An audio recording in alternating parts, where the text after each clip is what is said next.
Oh, there we go. I hear you. Yay! Okay. Hi. Hi. How are you? I was rooting for you. I think I started the broadcast and I hit stop and I'm like, okay, does that kind of kill the whole link? There's a bunch of people still on the page trying to figure out what's going on. Right. Oh, here you go. Adrian just joined, Okay. and Nancy just joined.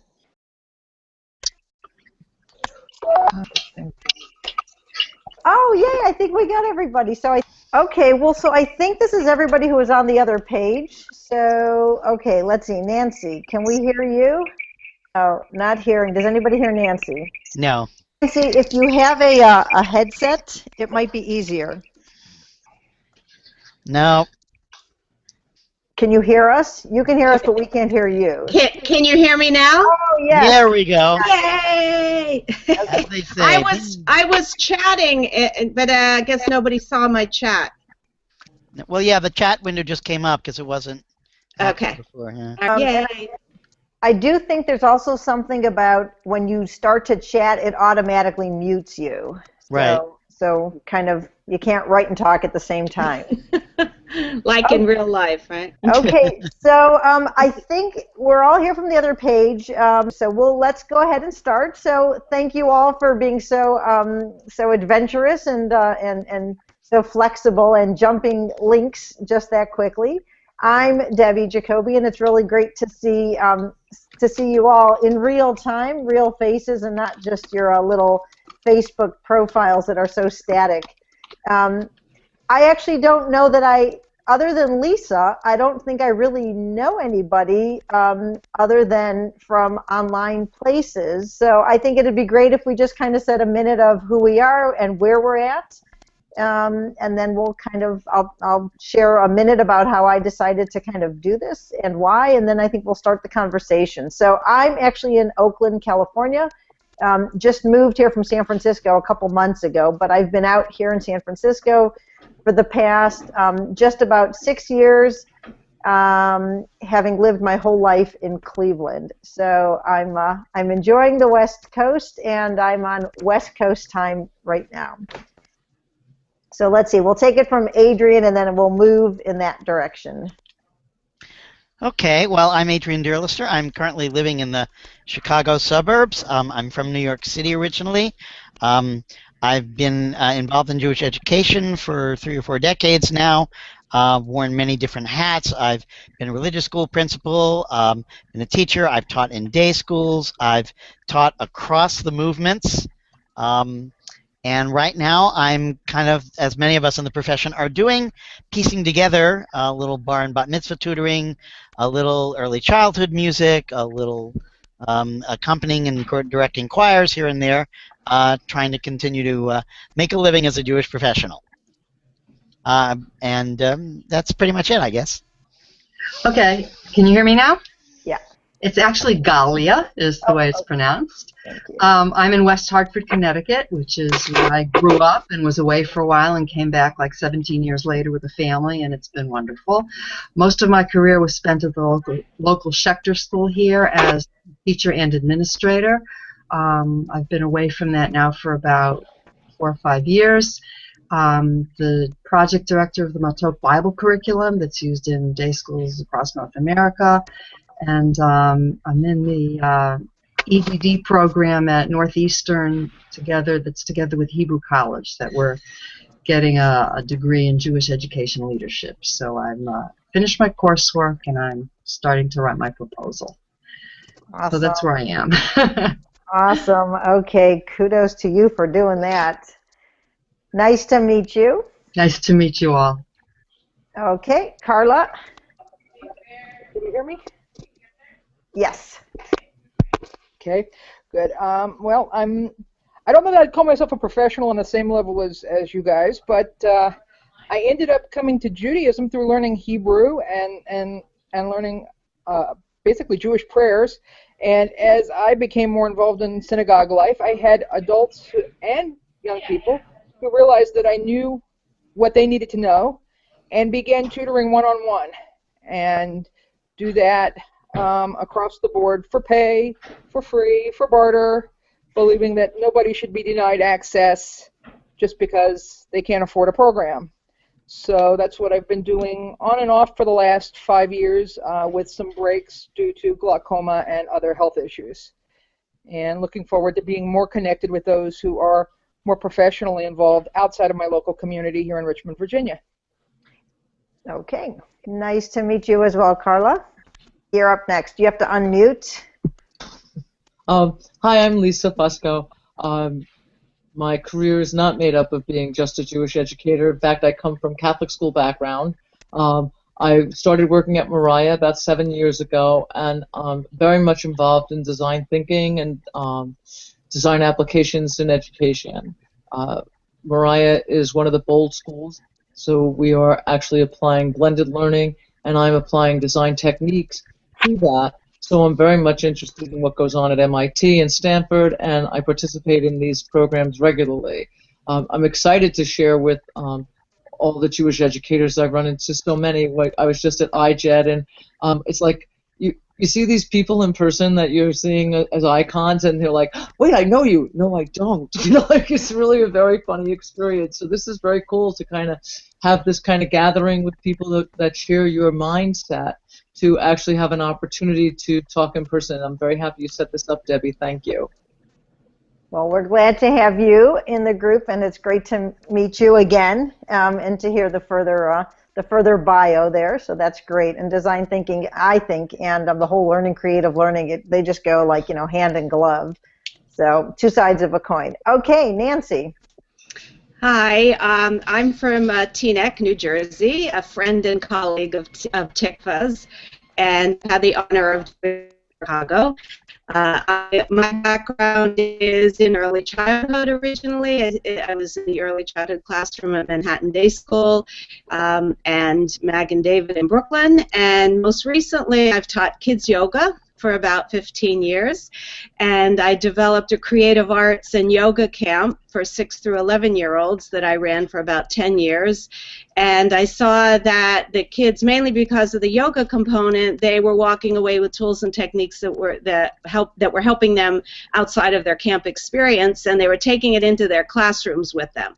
So I thought, well, why don't I tell the teachers what these kids are doing? So I developed a teacher training program around my camp program. And last year I took the year off, and I got my master's in educational leadership. So like you, Adrian, I'm piecing together sort of a business plan here.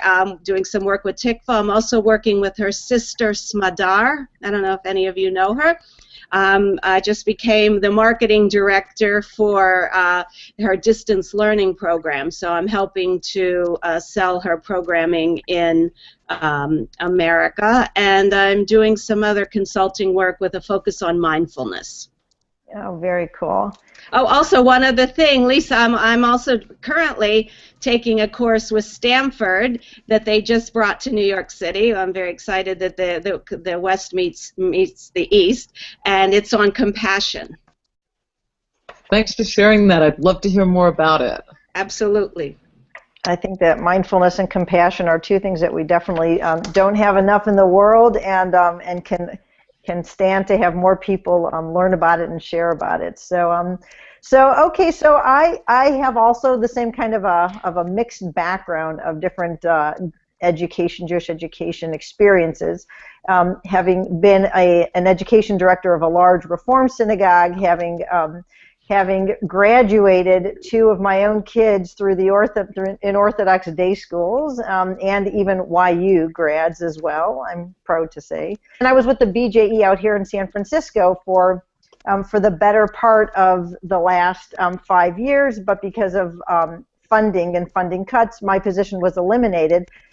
But the thing that got me the most worked up for good was always doing the work of professional development for educators. And that's where I sort of decided, okay, so if there's no funding to actually bring educators together and to connect them and encourage them to share and learn with each other, how do we do this without real funding? And I fell into the world of EdCamp.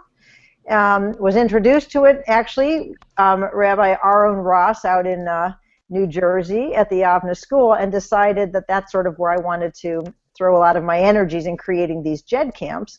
And then one thing sort of led me to the next, and when I did this MIT class last year, when they had it, the first one as a MOOC, for their first creative learning, and there was, on day number 1, there was over 11,000 people online in this class. It was like, oh my God, that is like way too many people to connect to, and yet it was so awesome. So I was quite excited when they came around the second time to say they were going to do this class again, having learned from some of their learnings of their first go-round in doing an online class in real time with students sitting at MIT, as well as, what became then 19,000 students around the world. So they've learned a lot, and they're shaping it and designing it a lot differently this time. But they've also started talking to the EdCamp Foundation to say, so now how do we really then bring it down and bring the conversations? And I thought, well, what better place than to put this up on JedLab and to say, okay, folks, we've talked about Frank Moss's, The Sorcerer and Apprentice's book. We've talked about design thinking. We've talked about sharing. Well, here's a real opportunity. So I don't know if you've had a chance to watch any of the videos or all of the videos that Mitch Resnick, Natalie Rusk, and Philip Schmidt have been doing, and or if you had a chance to participate in any of the sessions kind of like in real time. Yesterday was the second one, and it was much more successful than the first one in that the breakout groups really worked. So if you haven't had a chance, what's great is that it's all recorded and broken down into little sound bites. And what I thought to be was like the most kind of like a great place to start a conversation was what they're talking about as far as the 4 Ps. The article that Mitch Resnick wrote about, all I really needed to know about creative thinking I learned by studying how children learn in kindergarten.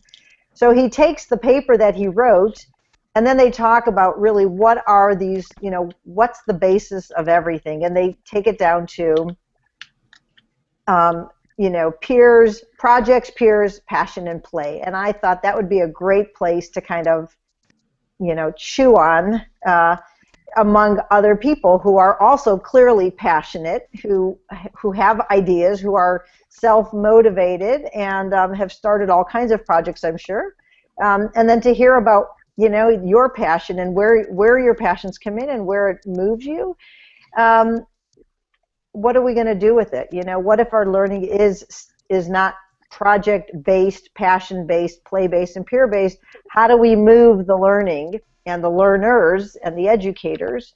How do we all kind of move in that direction?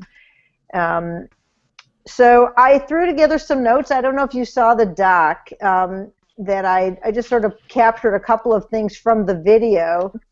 And these were just a couple of the comments that I picked up while they were talking with one another, and I thought, yeah, there's so much right here. So to start with, Mitch Resnick says that the whole objective, as he sees it and as he defines it, is how to help support people develop as creative thinkers and creative learners.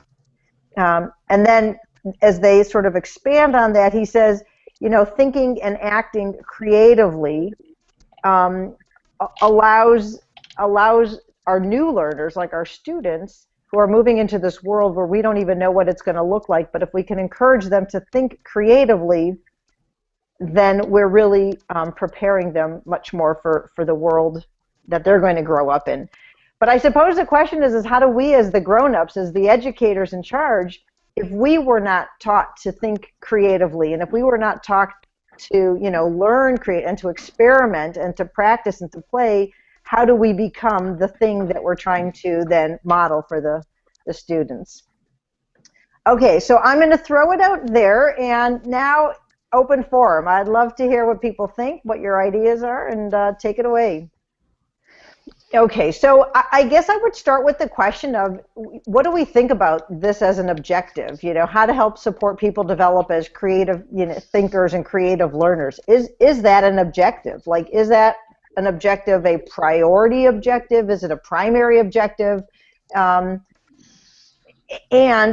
do we think that that's an objective that we can address first with our educators and then with our students? Can we do it simultaneously, working with educators and supporting them to think as creative, learners in order to teach as creative educators and to grow creative students?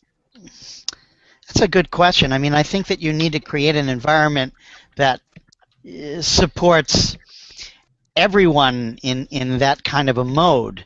I think if you just create it for the learners and don't create it for the facilitators, it's not really going to work very well. Sort of everybody sort of has to all be operating in that kind of creative thinking mode the entire time, which I think could present a challenge given some of the existing settings that a lot of us work in. I'm not sure I have an answer as to how to do it, but I think that you just really need to create an environment in which this sort of creativity is fully supported. Yeah, I'd like to jump in. I agree with you, Adrian. I think that it needs to start with the educator. I just presented at an early childhood conference 2 weeks ago. One of my topics, I did two sessions. One was calm in the classroom. It starts with the teacher. So I'm a firm believer that we teach, as Parker Palmer says, we teach who we are. So we have to be very much in touch with what our values are, what our own core values are, and if we value play, or if we can be taught to value play, then we become more playful in the classroom, and it creates a ripple effect, and then the children can tap into their own creativity and their sense of play, and it can go outside of the classroom and into the entire school environment. But I really believe it does start with the teacher, and that's why I devote so much time to running these teacher workshops and helping teachers tap into that place inside of them that allows them to play. One of the challenges that I face when trying to get teachers to engage in a new idea, like what we're talking about here, being playful and being willing to let children fail as part of this process, because that's really what creativity is a very scary place for teachers, because you're asking them to step very far out of their comfort zone and say, it's okay for me to fail. So if I put this lesson together for children not to succeed, then basically what I'm doing is I'm trying not to teach them. And part of what I'm trying to get across in a blended environment, for lack of a better word, is that you're not supposed to teach them. Let them come to it, almost like a Maria Montessori thing, where it's like the learning will come when the learner is ready. And that means that they're going to get things wrong, but when they get it wrong, they get to inquire as to how am I supposed to do this? How do I figure it out? And then they feel so much success at the end. But it is a big fear place for teachers to say to them, let go of the control and let your children lead you through the teaching process. And I think that piece of creativity to teach that to teachers is a huge challenge that I face. Yeah, yes. I mean, I've definitely heard that those exact words said by teachers that I've worked with, and and they say it is scary to let go of the control, and it's scary for them to think that as the teacher, they don't know where a lesson might be going, or they say that I don't really know the answer to this, what I'm about to put out, and to let the students run with it or to go with it. And so I do think that we do need to sort of identify ways of working with teachers to get more comfortable, first and foremost, with it's okay. It really is okay not to control it all. It's interesting. I thought that there was in the video where the three of them were talking, something comes up about the difference between designing projects and problem solving. And it's great to solve a problem, but if you are going to design a project that has an answer to it, or if you are problem solving out of context, that's not nearly as rich as sort of letting the problem sort of bubble to the surface, and then to figure out, oh, how might we resolve that, and how might we solve it? And so I wonder if we say to teachers, what do you need, or how can we support, or what would it look like if you let your students kind of carry the lesson, So how can we prepare like a teacher development opportunity where we bring teachers in and give them the opportunity to play before they have to then go back into the class and feel like, okay, I'm comfortable sort of letting it go from here. So what might one of those experiences look like? Yes. Yay! Teachers can play. I'm in. Very hard to get teachers to play, though, and to really relax. I have a session tomorrow morning, as a matter of fact, with teachers asking the question, what would your classroom be like if it was a fun place to be? Just what would it be like if it was fun? Not a place to learn, like that's going to be part of it too, but what if it was just fun? What would you change about your room? What's getting in the way of the fun process? Because I wrote an article a while ago, what if going to school was a game? Because it kind of already is. It's the ultimate game, actually, when you think about it. You get to move up a level. There's a leaderboard. You know what your score is. There's always people that come and try and foul you up. So it's the ultimate game when you think about it. And my question always is, what about this isn't fun? Like, why is it that kids go, oh, I have to go to school, oh, I have to go to class? Like, why is that their reaction, and why isn't their reaction like, oh my gosh, I get to go to class, it's so cool? Like, what happened? I used to love the smell of new books. Like, what is it that gets kids to go, this is what I love? And that's what I want my teachers to think about tomorrow morning. And actually, some of the school leadership has said to me, you might want to tone it down a little.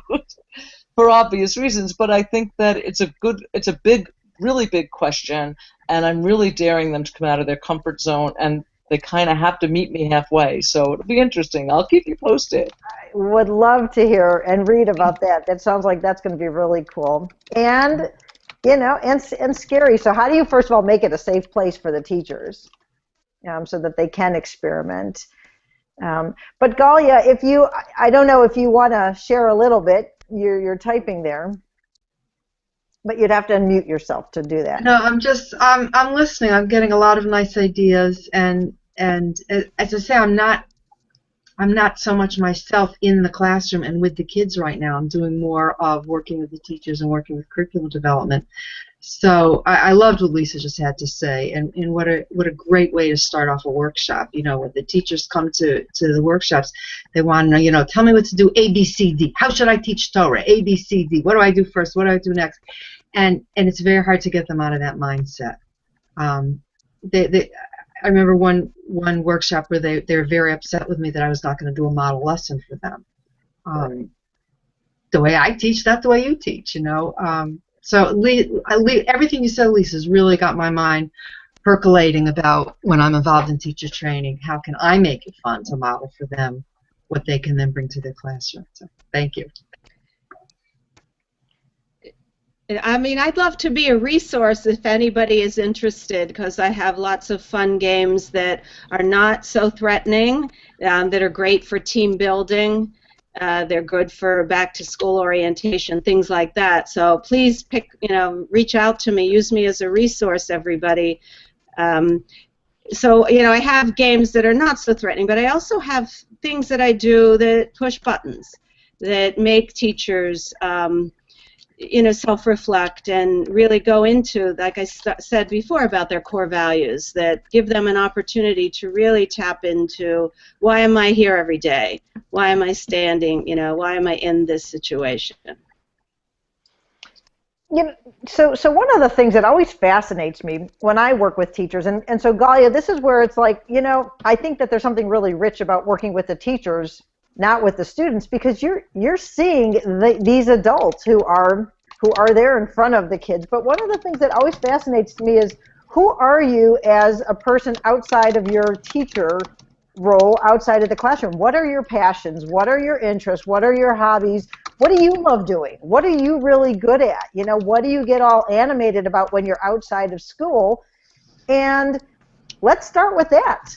You know, forget about what you're doing in your classroom right now with your students. Let's start with what gets you like fired up, and share that, you know, and then to be able to perhaps say like, okay, so how do you bring that passion that you've got for cooking or needle pointing or scrapbooking or hiking or whatever, how do you bring that side of you into your classroom, and make sure that each one of your students, who all have their different passions and interests, that they each feel that they've been sparked and that their interest and that their curiosity has been sparked, because, you know, they're all individuals. And whoever said it, Parker Palmer, you know, he totally says bring, you know, like a good teacher has to bring her whole self into the class. Right. And how can we encourage teachers to do that? Well, you have to throw out everything, okay? You have to take, no, I'm serious. You have to take the curriculum binder, you have to throw it out. You have to take the expectations, you have to throw it out. I mean, I used to freak teachers out when I would hire them as an ed director, because I did exactly what you're talking about in terms of understanding who they were as people and what their passions are, because I let them teach what it was they were best at teaching. And if that meant rearranging my curriculum and explaining to the parents it's going to be different because of who's teaching the class, then that's what I had to do.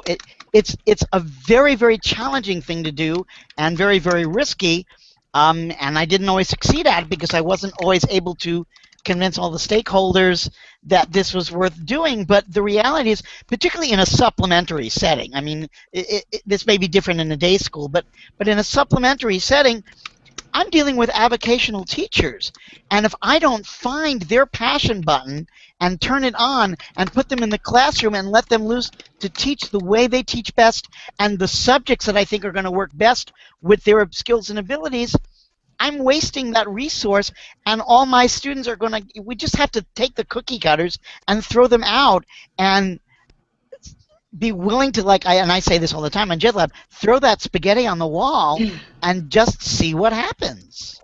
Yay, Adrian! Which, of course, is now why I'm an unemployed education director. You know, I'm not so sure there's a direct correlation. I'd like to believe that there is not. No, but there is. You know, I do get so frustrated when I go and observe classes and I see sort of like the same old, and it really could very well be last year, 5 years ago, 10 years ago, just as easily. And, you know, I would say like this, I'm not saying that it's all bad, and I'm not saying that just because it looks like yesterday that that's inherently wrong. But when I see students that are not engaging, or when I see a lesson that is supposed to be the same lesson for all of the, you know, 18, 21, 23 students, when you know that all the students are different kinds of learners, you know, it's okay. How do we encourage this a little bit differently?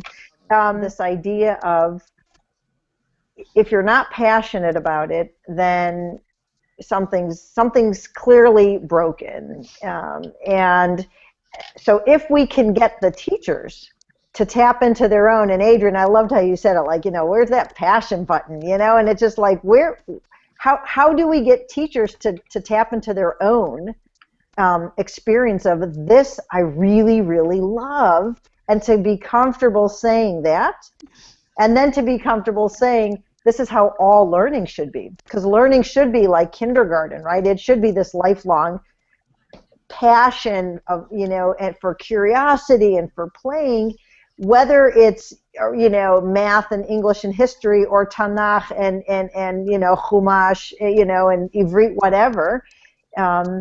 Yeah, and it's going to be a slow road, but, you know, where are the models that are actually where they're working? How do we say, like, yeah, okay, share some of that so that we can see it as well, because the peers, connecting with peers is, well, let me tell you what I've done and what kind of an amazing response it was, and let me help you kind of try that too, because you're not you're not out there on your own. Because if somebody feels like I'm out there on my own, well, then that's scary, and chances are they're not going to do it. So, this whole project, the way they talk about, building projects, where a project doesn't necessarily need to be a physical or a tangible thing, but they say it's not in isolation. So the very first thing is getting teachers comfortable with open your door, connect with another teacher, talk to other people, share your lesson plans. So how do we think about those small steps and build them up?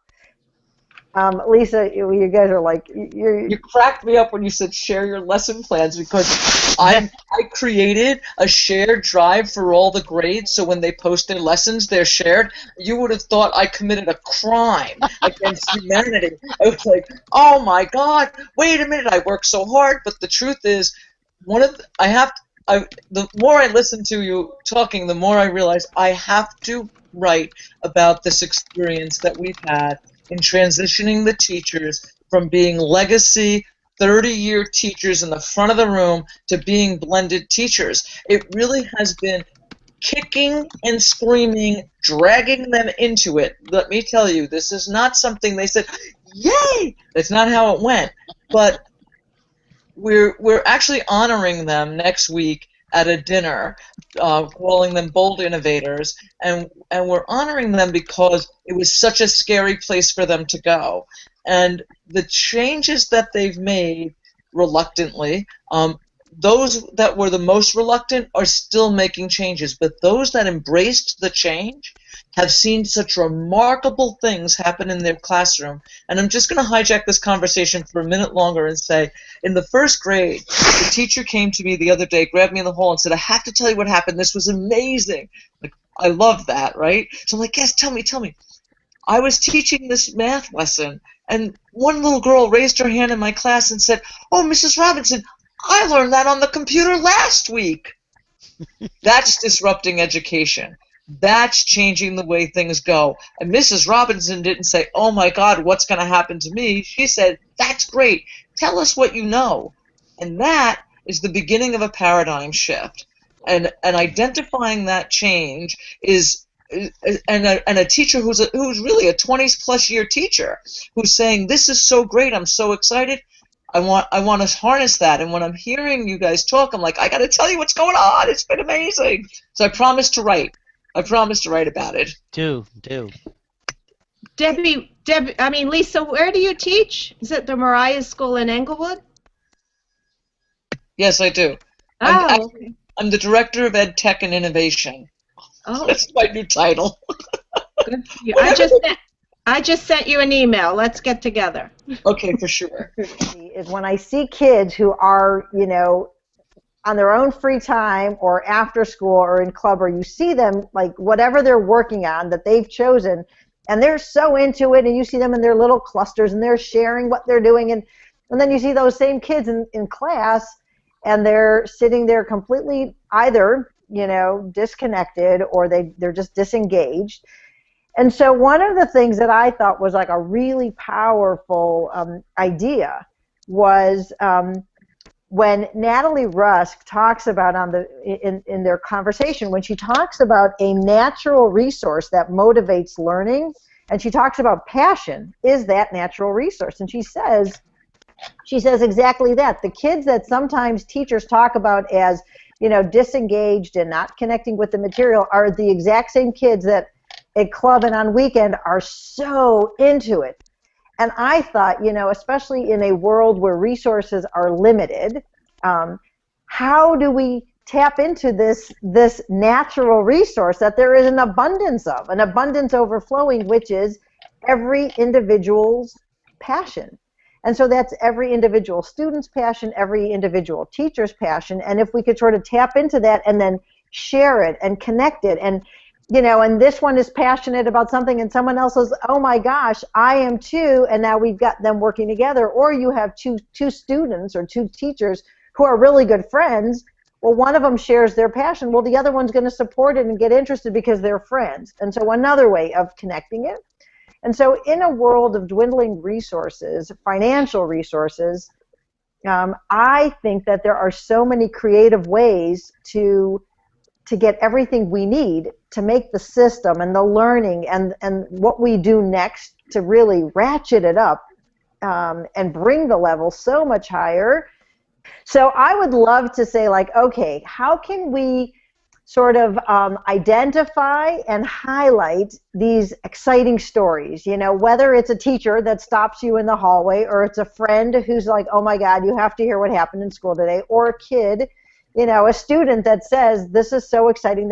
How do we like highlight these stories and then kind of build out this, you know, this kind of like mountain of exciting moments in order to encourage much more of it, and to say this is the new norm. This is how it should look and should feel always. I love that. The passion wiki. I said it flippantly, but I actually mean it. That, you know, we don't use the technology as often as we should. I mean, even 20 years ago in the classroom with my first primitive PDAs, I still remember using them to take those little notes that I used to write on Post-its to remind me of something brilliant that a kid did or said. And there are all these anecdotes that I think that we all have, and I think that we need to share them with each other. And we need to find a way to put them out there. I mean, that's one of the things that JedLab kind of does, and what social media sort of does, is we are allowed to surround ourselves with all of these anecdotes that we have of all of the things that we experience. And I think there is so much to be learned from that if we could just find a way to sort of make it easily accessible. And we have to train ourselves to take the time to record and post. Right. But how do we do it in a little bit more of an organized way, so at least we do collect them? You know, so somebody could say that the JedLab Facebook page is an artifact of all kinds of great material. You know, if somebody were to comb through that and say, like, okay, you know, I will say that my passion in building out JED camps in communities all over, you know, North America or even beyond, but, you know, among educators in Jewish settings, is that what happens at a JED camp, what happens at an ed camp, is so exciting, because educators get to pitch a session that they didn't prepare before they walked into the room that day, and other educators are sitting there, and it becomes this conversation that happens, this very dynamic and very, you know, in the moment conversation that is so exciting. And people say, like, oh my gosh, I walked away today so much smarter than I was when I walked in, and I didn't have to prepare a session. Like, I didn't have to prepare a single note, but that was the most dynamic kind of professional development experience that I had. And so for me, to see educators come alive and not be nervous about opening up and sharing with other educators, and to see not only that it's not scary, but that it's so rewarding, and that whatever you walked in with, you walk out so much richer, and you can keep doing that. To me, that's like fascinating. It's like really, really exciting, and it's got to be the you know, one of the ways in which we continue to connect the resources and the people and the passion in order to advance this like really exciting learning, and a safe place for teachers to try it. And we'll come up with our passion buttons and our passion badges. I think there we go. You know, if we have the teachers collecting their badges, if one of them is the passion badge or something. I tried today. I stepped out of my comfort zone badge, you know, or, you know, today I played, and it was really hard and really fun, you know. So there we'll take it to the next level. This is a really exciting way to carry on the conversation. And again, I don't know who's actually watching the videos in real time or recorded, and if you're reading the articles, but I would encourage you to definitely take the time and watch them, and they are in small segments. So even if you can't watch the full in real time, the full hour, you can watch each of the video sections. And the articles are fascinating. And so this week they're working on Scratch, making Scratch projects. Hey, let's kind of come back again in a couple of weeks and see if we where the conversation goes. But I think it would be really fun to say, like, okay, what can we collect between, let's say, in the next 2 weeks, what kind of passion moments can we capture that we might be able to share and or bring into the conversation the next time. So we're at the hour, and I want to say thank you all for being brave and trying it.